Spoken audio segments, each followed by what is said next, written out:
Ini adalah Honda CBR 400R, salah satu keluarga CBR series yang hanya dipasarkan di market domestik Jepang, atau biasanya motor seperti ini disebut juga sebagai motor JDM. Sebelumnya CBR 400 bukanlah nama baru lagi bagi Honda, pasalnya mereka sudah pernah memproduksinya sejak lama. Namun generasinya telah berhenti di tahun 90-an, sampai akhirnya Honda menghidupkan kembali motor ini pada tahun 2013 lalu dengan nama CBR 400R berkode NC47.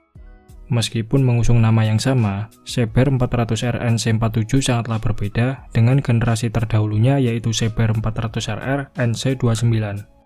Kalau CBR 400RR NC29 dibuat sebagai Sportsback Two-Line dan dibekali dengan mesin inline 4 silinder, CBR 400R NC47 ini mengusung konsep sebagai sport tourer yang mengutamakan kenyamanan berkendara, serta mesin yang disematkan memakai 2 silinder saja. Oh iya, saat dirilis, motor ini tidak meluncur sendirian, melainkan CBR 400R datang bersama dengan kedua saudaranya, yaitu CB400F yang dibuat sebagai versi nakednya, dan juga Honda 400X yang mengusung genre adventure touring.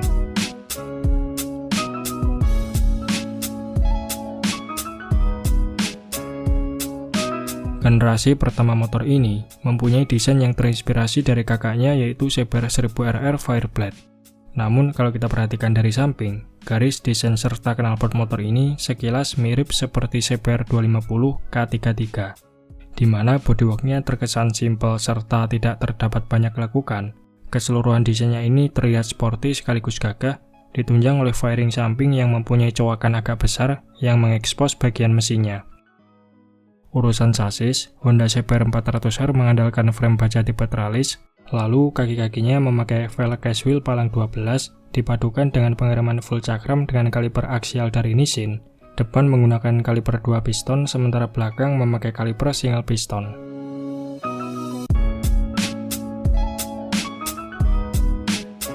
Lahir sebagai sportsback kelas entry yang bertujuan untuk menjembatani antara motor 250cc dengan 600cc, Honda CBR 400R tidak mendapatkan banyak fitur elektronik canggih, kecuali bagian speedometernya yang sudah full digital, dan juga sistem pengereman ABS yang tersedia sebagai opsional pilihan.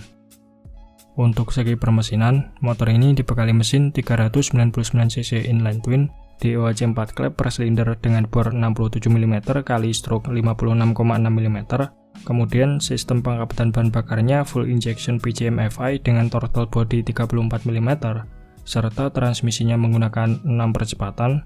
Tenaganya diklaim mampu mencapai 45,5 horsepower di 9.500 rpm, serta torsi puncak 38 Nm pada 7.500 rpm.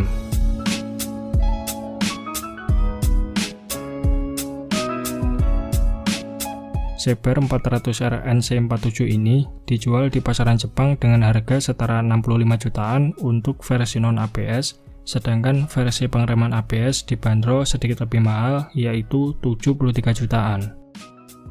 Setelah 3 tahun berselang, CBR 400R mendapatkan facelift design. Dari semula fairingnya cenderung polos, kini telah ditambahkan lekukan bodywork yang tajam dan agresif. Fairing baru ini terkesan lebih padat karena bagian sampingnya cenderung lebih menutupi area mesin. Kemudian desain headlampnya berubah menjadi lebih sipit, sekaligus pencahayaan depannya memakai lampu LED.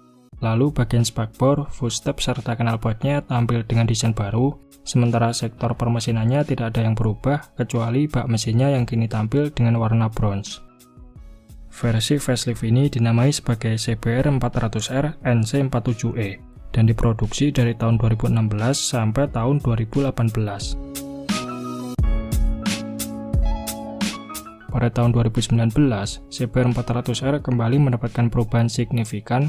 Versi 2019 ini diberi kode NC56, di mana desain bodyworknya tampil dengan lekukan baru yang lebih agresif.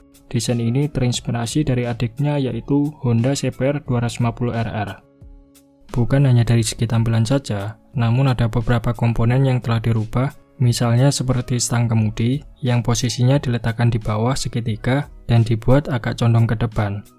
Kemudian speedometer digital baru yang sudah berwarna. Sektor pencahayaan sudah mengadopsi full LED, baik itu lampu sen, headlamp, dan stop lamp, sampai bagian mesinnya juga mendapatkan sentuhan baru. Di antaranya adalah penambahan kopling slipper clutch, rasio transmisi baru, lalu sistem injeksi dan profil cam yang didesain ulang, yang mana hal ini bertujuan agar pembakaran lebih stabil ketika di putaran RPM rendah sampai menengah. Untuk catatan tenaganya masih sama seperti generasi sebelumnya, namun berkat perubahannya ini, torsinya meningkat sebanyak 1 Nm, serta tenaganya diraih di putaran 500 RPM yang lebih rendah, sehingga berdampak pada akselerasi dan juga efisiensi bahan bakarnya.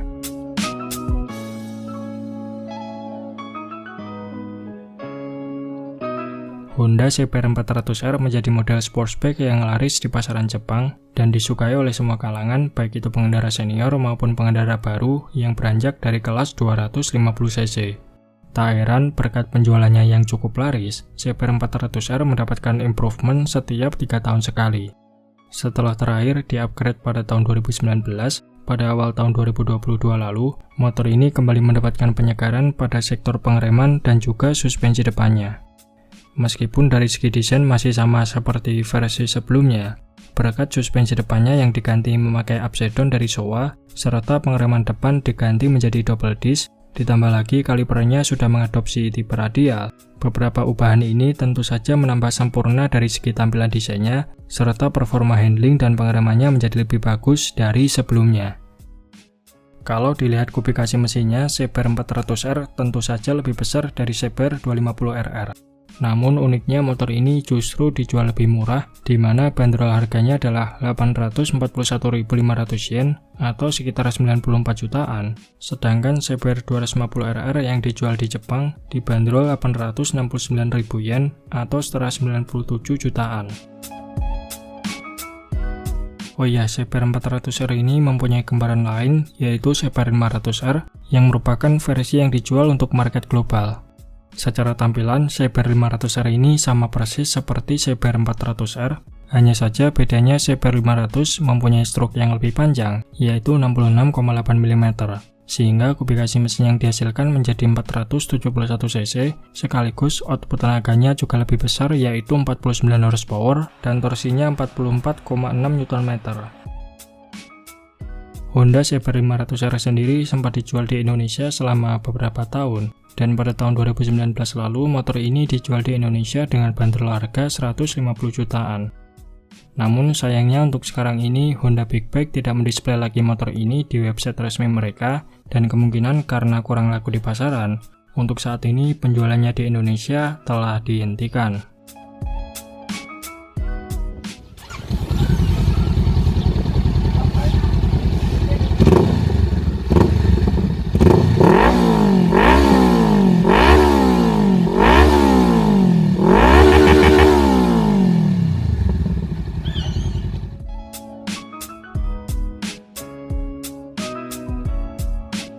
Nah oke, mungkin itu saja sedikit pembahasan kita di video kali ini. Terima kasih sudah menonton.